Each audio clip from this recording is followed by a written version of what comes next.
Oh, this is up here again. Yeah, I did charge it, but I've been playing my videos on there, so go through them and see if I'm getting any better. Basically, whether the mania's gone. I think it has gone. My brother's not convinced because I stayed up all night last night playing music, so he's not convinced. He wants to get me section, you know what I mean? He's a bit of a pain in the arse, really, sometimes. He should trust me more than he does, really. He doesn't trust anything I say, so that can be really tedious sometimes. And the mood stabiliser is really working well. I forgot to take it last time, it's probably why I was manic. I didn't take it yesterday at all, but I've taken it this morning and I've calmed down quite a lot.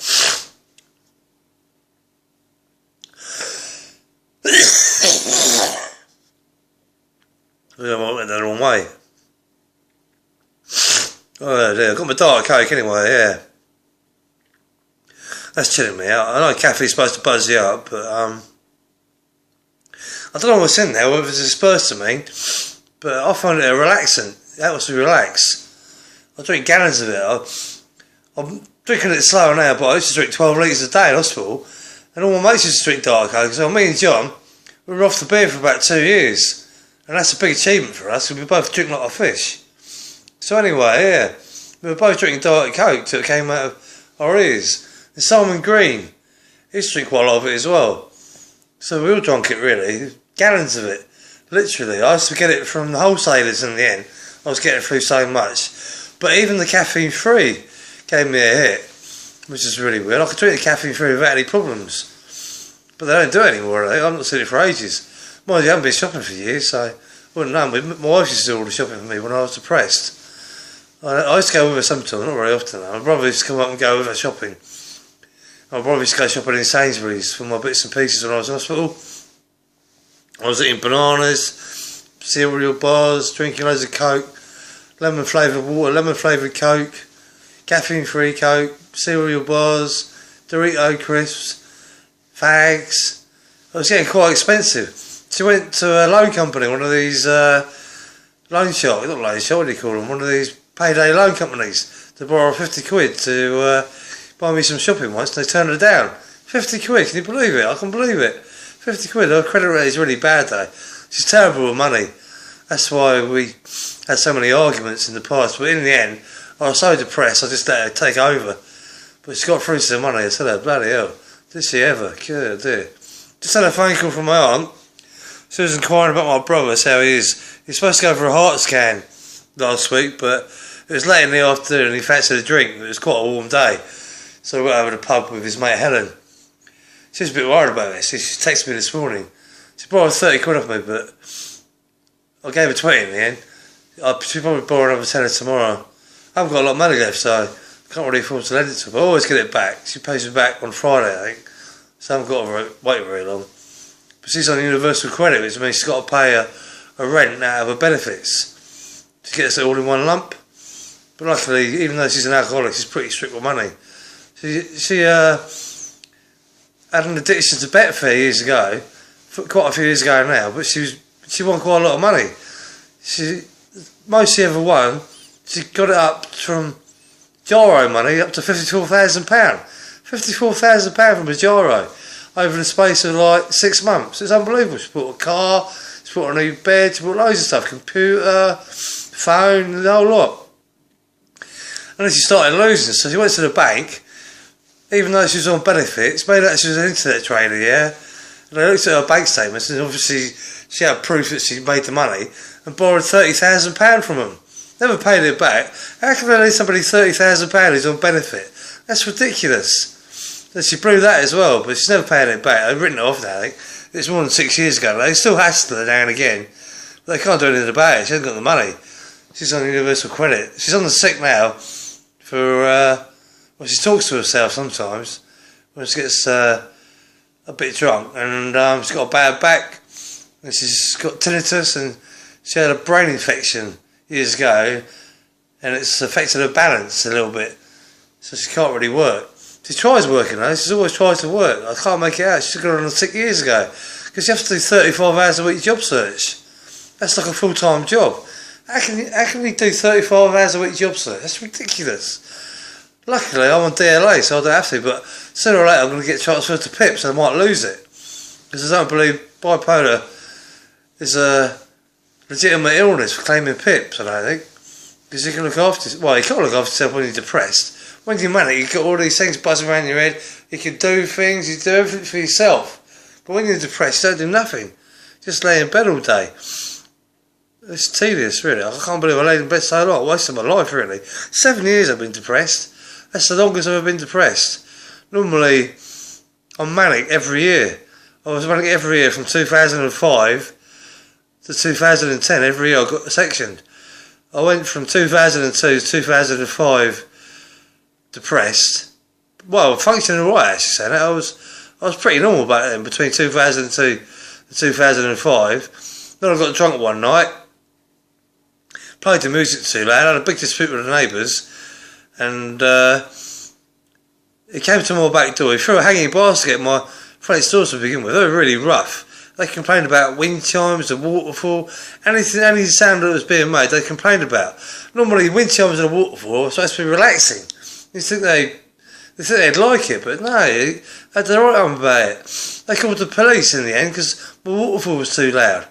Oh, they were really rough. They were costermongers, East End market traders, you know what I mean? Really rough. Always swearing. You couldn't sit in the garden when they were out there because they were swearing away. Language was terrible. You don't do that, you know what I mean, when you know somebody's next door to you in the garden. But anyway, he came in my garden, I was in my right, I got out a knife, opened the back door, and threatened him with a knife. Anyway, he picked up a garden chair, whacked around me, knocked me out cold, knocked my tooth out, yeah, and I got sectioned. I couldn't believe it. I was drunk, and he hit me around the head, knocked me out for 2 hours. I made a complaint for assault, and nothing was done. I thought about taking it to the Independent Police Complaints Commission a couple of years later, but it was too late by then. They moved out, so I was glad to see the back of them, really. So I didn't bother in the end. But no, I spent at least an hour going through the whole sequence of events. So kicking my door in, banging on the windows with a coin, going in my garden. It was tedious, and it was before 11 o'clock at night. It wasn't that loud. My stereo went up to 30. It was 150 watt stereo, yeah. It was only turned up halfway. You know what I mean? 15 it was on. It was quite bassy. I played quite a bit of bass music back then. But there was no need for it, really. He has to get up early. He used to sleep during the evening because he has to get, like, he was a fruit ear. So he has to get up, fruit and veg, market trader, yeah. So he has to get up like 3 o'clock in the morning. So he used to sleep in the evening. That's when I was playing the music. He had to write up over it. Oh, I can't believe that was not an half. So I woke up, I was in handcuffs 12 hours. I wasn't even violent. I spent 12 hours in handcuffs. I can't believe it. I should have really complained about that. I already got compensation for that. You can't put somebody in handcuffs for 12 hours when they're totally non-violent. I couldn't go anywhere. I was locked in a room with the police sitting outside. I had no weapons, you know what I mean? It's not as if I could have done anything. But no, that was a bad memory, really. Yeah, I got put on the secure unit in the end because obviously the threat of a knife, they took it seriously. So they put me on the secure unit. Wasn't that bad, really. I really like the nurses, Nikki and Karen. They're really friendly. Yeah, last time I was in, I set fire to somebody's bed. He just kept smashing the place up. There's this really nice, like, clock with a bird on it that used to go backwards and forwards. He smashed that up. I had to right up over that. So I set fire to his bed. Only, it's flame proof anyway. I knew that. I knew it wasn't going to catch fire. They're all flame retardant now. So I knew it wasn't going to catch fire. It was just make a bit of a mess. So anyway, it used to smash up the lounge and really caused mayhem, you know what I mean? So I wanted to get rid of him. So I set fire to his bed. He got carted off to the secure unit. But I felt really guilty because he was a musician, a really good songwriter. And he went off his music totally. He totally lost interest. He got really depressed being on the secure unit. So I admitted to doing it in the end. I got put on the secure unit as well. So that was fun. I used to play pool with Karen and Nikki, and Nikki was hot. Karen was hot. Nikki was a bit of a dog, really.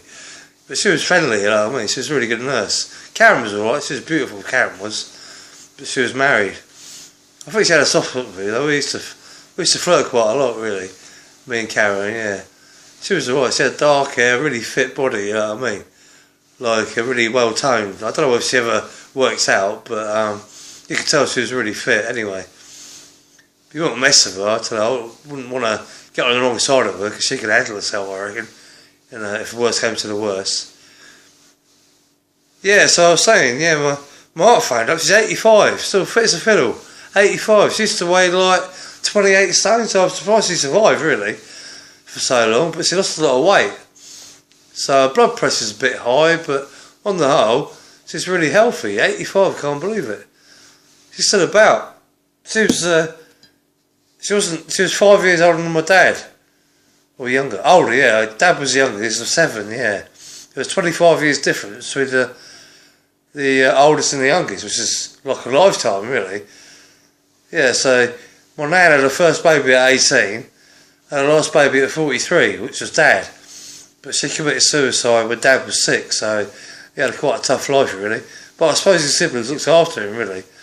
And his dad was pretty strict as well. He was a bit of a control freak, his dad. And Dad inherited that. He was a right control freak. I tell you, he was tedious. When I went to hospital, he didn't want my brother coming up to see me because he thought he was a bad influence with the drink, because my brother was a bit of an alcoholic as well. So anyway, he picked on my wife. He made out my brother was having an affair with her to begin with, so I paid out for a B&B because I was paranoid they were. He put the idea in my head, and I was paranoid about it, so I put him in a B&B for the first night. Then he convinced me that he wasn't having an affair with my wife, so I let him stay in the flat. He stayed there for months, looking after Julie. That was good of him, really. I was sectioned for 4 months, well 6 months I was sectioned for, but I got out after 4, because I smashed the place up. I was really drunk one day, really manic. I was listening to flashback radio, and I think I got a bad message. I can't remember. My memory totally wiped out.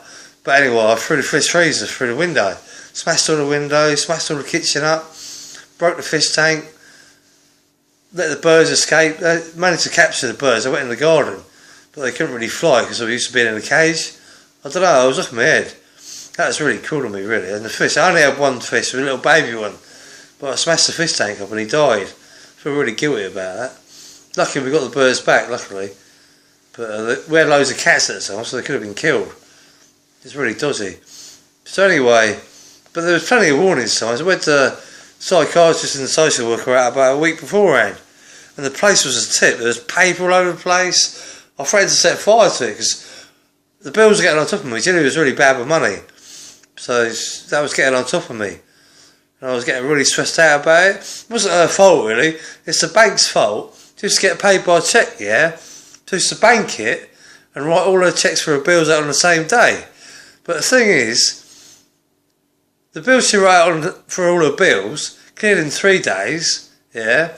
And her salary cheque cleared in 5. So it used to bounce left, right and centre. It cost us a fortune. She used to have about 10 bills a month, so £35 a time bank charges, that's 350 quid a month, you know what I mean? That's ridiculous. It's a cheque is a cheque, it should take the same amount of time to clear whether it's paid in or paid out, you know what I mean? That's a right fiddle, that is. Bloody banks, I hate them. Good dear. Wankers, you know what I mean, with a silent B. No, bankers with a silent W, yeah. No, that was a nightmare, so that really stressed me out. So I went from there, really. I was drinking a lot of fish. Used to go to France to get loads of Jack Daniels and like cases of beer and cheap cigarettes. So I used to stock up on those. So I had too much booze unavailable to me. I used to drink day and night. I didn't sleep for 6 weeks. I was permanently drunk. Well, I don't really get drunk. I just drink. I don't fall over or lose my faculties as such. I just get really happy. So that's why I was drinking so much. I was partying, you know what I mean? You've probably seen the video where I was drinking 5 beers earlier on, yesterday. Yeah, I was partying then as well. I went straight to my head because I haven't really drunk solidly for like, I've had the odd beer in there. Probably 5 is the most I had since I've been out of hospital. I've been out of hospital for 10 days now. And I spent 2 weeks in there, so I've had 3 weeks off the beer, so I went to my head a bit. So that video is a bit bad, really. I'm a bit ashamed of it, really, but I won't take it down. I'll leave it in there. It's a bit of a laugh. Got a laugh in you, really. Otherwise you cry. Anyway, yeah, Mark phoned me up. We had a good conversation. She wants to give us. I've got to visit her at some point because she won't be around much longer. But my brother's not too keen. and I want him to come with me. I don't want to go on my own really. I'll probably get lost. I've got a really bad sense of direction now. I used to be really good years ago. I used to drive to Wembley from Forest Hill in London, which is about 18 miles. I used to go around all the back roads, do all the shortcuts. Never had a map in my life. I went by instinct, you know what I mean? Went over Chelsea Bridge, down a little back road, came out on the main road to avoid Earls Court traffic, which was always stacked up by the traffic light, so I avoided that. Went straight out on the main road, turned right, on the A40, up to Wembley. I was getting there in 40 minutes, whereas going through Earls Court used to take me about an hour and a half. So I experimented with various different routes. And that's what I came up with in the end, yeah. But I never read a map. God knows how I found my way around. But I can't find my way around for a lot of money now. I might be a bit better now. I'm a bit manic. And in the States, I went to the States. I found Daytona Beach, drove up there, drove a car in the States. I couldn't do it now. I wouldn't be confident enough. I drove to a place called Silver Springs. Got there quite late because I went on the back roads. We went on this really quiet road, stopped at a garage. And this cashier couldn't believe we were English. She'd never seen an English person before because it was so far out of the way. Little town somewhere, God knows where it was now. On the way to Silver Springs. They've got alligators and parrots, and you go on a boat trip and see all the alligators. It's really good. But we got there quite late and full price. They have vouchers over there to get a discount. And the only place you could get it was in the pizza parlour where they had the magazine. But rather than just going there and get a magazine and get a discount, we had to have a pizza. So we ate it really fast. Ordered a pizza, told them to hurry up, ate it really fast, got there at 3:30, it closed at 5, went on a boat trip, 2 boat trips we went on, walked around for a bit, hour and a half we got around there, and it's a big place. We were rushing, I tell you, we only just made the last boat to have a look at the actual springs where the water comes up through the rocks. Yeah, it was really good. Had a glass bottom boat, yeah. There's no fish in there though, so that's surprising really. But there's loads of alligators, yeah.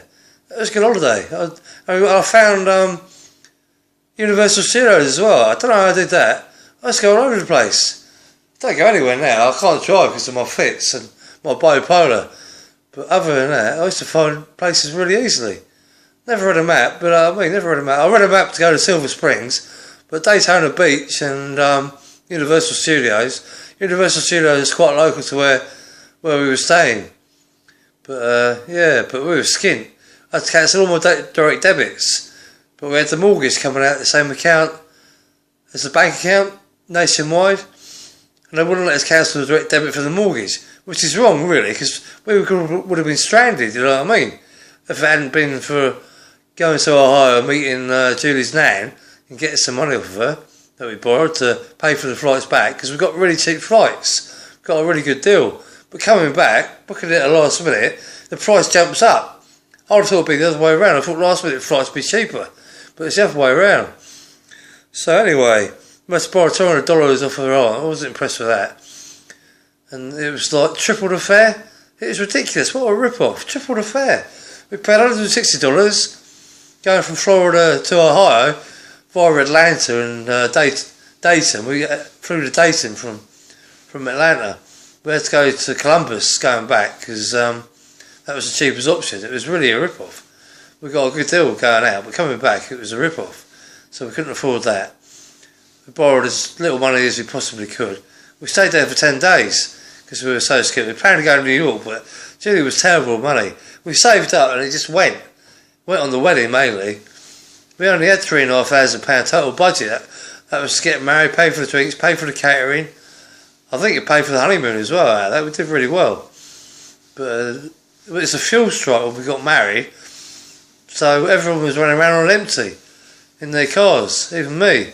My fuel goes on empty for months on end. They never had it since. They should do it again, really. That was chaos. I don't know, they should have brought in martial law to stop that, really, because it caused chaos. But luckily, because I worked for the underground, I had emergency occupational status, so I could go to a garage, show my travel pass and get diesel, so I was alright. I used to get my father-in-law petrol as well because he was a TV engineer and he needed fuel for his car for his business, so I got him as well. Wasn't supposed to, but there you go, got to do it sometimes. That was chaos though. Anyway,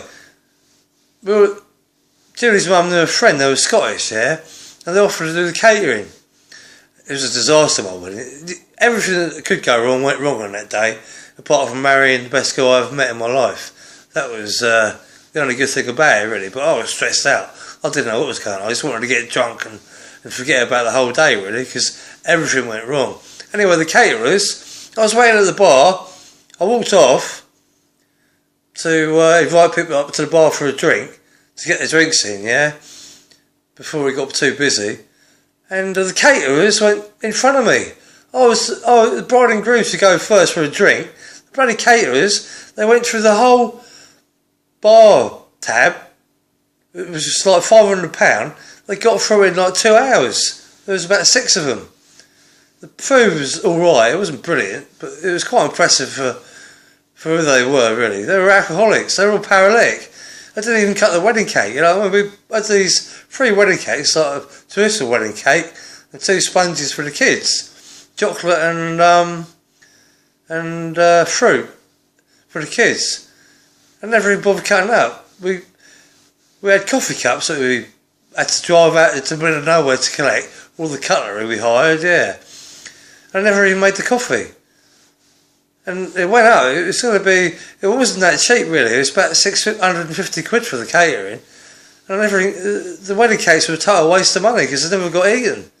Oh, what a disaster. Then the DJ came and he started playing trance music, rave music in the middle of a wedding. He had no announcement, so he couldn't announce the first dance, so we just got up and the person videoing it missed us totally. They didn't realise that we were going up and having the first dance, so we didn't get it on film. That was pretty bad, really. And then the DJ just kept playing dance music and talking with his girlfriend. In the end, my Aunt Rosemary, Julie's Aunt Rosemary, has got 3 times to ask him to play Come On Arlene by Dexter's Midnight Runners, because that really gets people out and dancing. But I was totally to myself. I just wanted to get drunk and forget about the whole day, really. It was alright, the ceremony was alright, because they take you through that. That was quite good. It was a local church. It was only up the road from us. It's closed down now. But on the another thing that happened on the wedding rehearsal, there was these kids and they were throwing stones at the window. I can't believe it. Everything that could go wrong went wrong. But we were married we knew each other for 25 years, married for 17. So we didn't do too bad really. But in the end, she couldn't handle the bipolar depression because I didn't do anything. You know what I mean? I expected her to do everything for me, apart from cooking. Everything else, we had to get a cleaner in, and I used to be in bed when the cleaner came around and not bother getting up, so they couldn't ever hoover the bedroom because I was in there. No, it was really bad. I've been like that for 7 years. I'm waking up now, I tell you. I feel alive for a change. I feel really good. Anyway, I've waffled on enough now. Make of that what you will. I've 10 to the dozen. I've got a lot of stories to tell, but I might put some music on in a minute. It's a bit quiet. I've been going through my videos, make sure I haven't done anything too drastic. I swore on a couple. I don't think they'll ban me for that though. I've never heard people swearing on YouTube before, so they might ban me. Well, they might take the videos down, they won't ban me, I don't think. If not, I'll just open another channel, that's easy enough, isn't it really? I've got several email addresses, so I'll do that. What was that? Yeah, so that was that really. But it was good to hear from my aunt. We've got to go and see her at some point. But it's a bit of a trek. She lives in Upton, which is near Hamworthy. It's about 20 miles away. You can get a train there, but you don't know. My brother would know where to get it from. But I was thinking about getting a cab, but that'd be like £24 each way. At least that, probably more than that. But we've got to go and see her because she's getting on a bit now.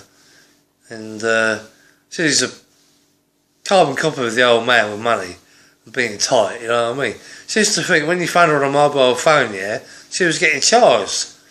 It's not the person that receives the call gets charged, it's the person making it. She was convinced though, we had to really convince her that wasn't the case. Good, she was tight as anything really, so was the old man. Money and numbers. Ian, my brother, thinks I'm the same, but I'm not. I'm not really. I'll give my last fiver to anybody, you know what I mean? Bloke in hospital, he wanted to have a celebratory drink for getting out of hospital, but he was skinny, he had to go to the food bank and get some food. He was sitting for 2 weeks. So I gave him a fiver to buy some beers. I gave it to him, I didn't expect to get paid back. I gave him a fiver to buy cheapest beer he could get in Tesco, 4 beers in Tesco. He was really happy with that, he was really grateful. This is my last fiver as well, yeah. I know I got more money in the bank, but there was no bank there to draw it out of, so it was my last fiver. I had to get my brother to do some money out for me in the end. So I had to go about a few bits. So I had to go about cigarettes that night. Reminds me of Father and the Boy, really. I don't know what I'm talking about. No, I didn't really go about. I had to cut down a bit though, because my brother was due up the next day, so I wasn't really panicking too much. This cough coming back, tedious. But anyway, that's it. It's going to take ages to upload because I've waffled on for about 20 minutes, I think. So I'll see you later.